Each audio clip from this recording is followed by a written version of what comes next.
Hello, my name's Derek Bailey.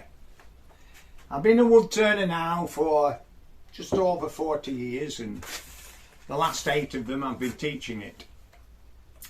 And well, I've decided to do another unboxing of a lathe of similar design to my second video. I'll take you through its unboxing. I'll show you the items and the equipment that comes with it. I'll get it set up at the proper height, etc. Anyway, enough waffling, let's get on.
Well, here it is, the Axminster lathe set up. I'll take you through the rudiments of it, especially when we start off. The correct height to put a lathe is if you stand vertically and your elbow hang down vertically, then if you imagine a centre line through the centres of the holes in the tailstock and the headstock, the nub of your elbow needs to be on that line. And that can apply no matter how tall or how short you are. That is the best position to put a lathe in for operating, the best height. Right, there are various attachments that you can put on a lathe.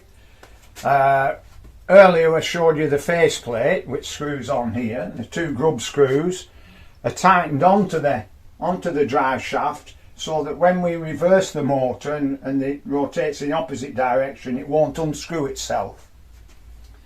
Next we have a chuck. Now unfortunately on this chuck we don't have any means, there's no grub screws, so I'd have to make an adapter if I wanted to use it in reverse mode to prevent the chuck from spinning off. But the chuck holds work of various types. We can make the wood suitable to go into the chuck, so that we can do bowl turning and we can do spindle turning. Now I'll just take you through the variable speed motor. It has a reverse switch on the bottom here. Well, I'll take the chuck off first. That's the beauty of this handle here. You can hold the handle and unscrew the chuck, which makes it very convenient. And when you put the wood in the lathe, you always need, before, and you put your tool rest on, in,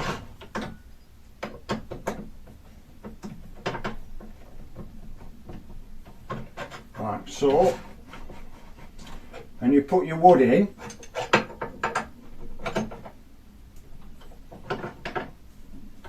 You put your wood in, you don't want your wood to hit the tool rest, so the handle is great for rotating the wood first before you switch the machine on, to see that the wood rotates freely. So that's the use of this handle. So I'll switch the motor on.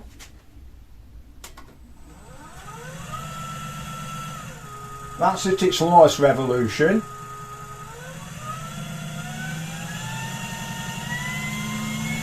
Up to 3,200 RPM. You don't switch the reverse on while it's running. You switch off first, then put it in reverse. And you can, the beauty of this is you can put this, you can do the speed knob, you can wind it right back to the start again, and it starts off slowly but in reverse. And the same applies, you can go to 3,200 RPM. Or is it 2,300? I'll have to check.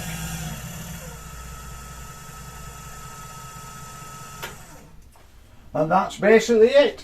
Very simple, and it sounds very consistent drive. It doesn't seem to be varying or fluctuating in sounds, which is very good.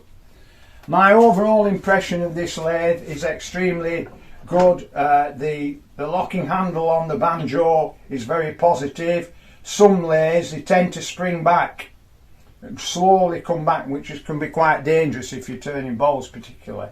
So you want a positive lock on the banjo. Again, we've got a positive lock. It moves freely on here.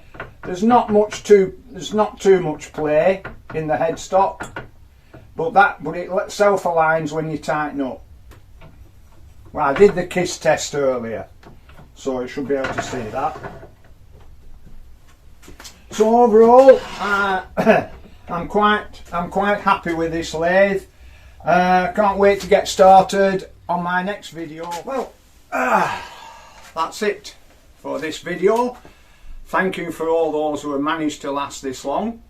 I've covered the rudimental features of the lathe. In my next video, we'll be actually getting the lathe to be used in the manufacture of a pen. And until then, as I said before, thank you again for watching. See you again soon.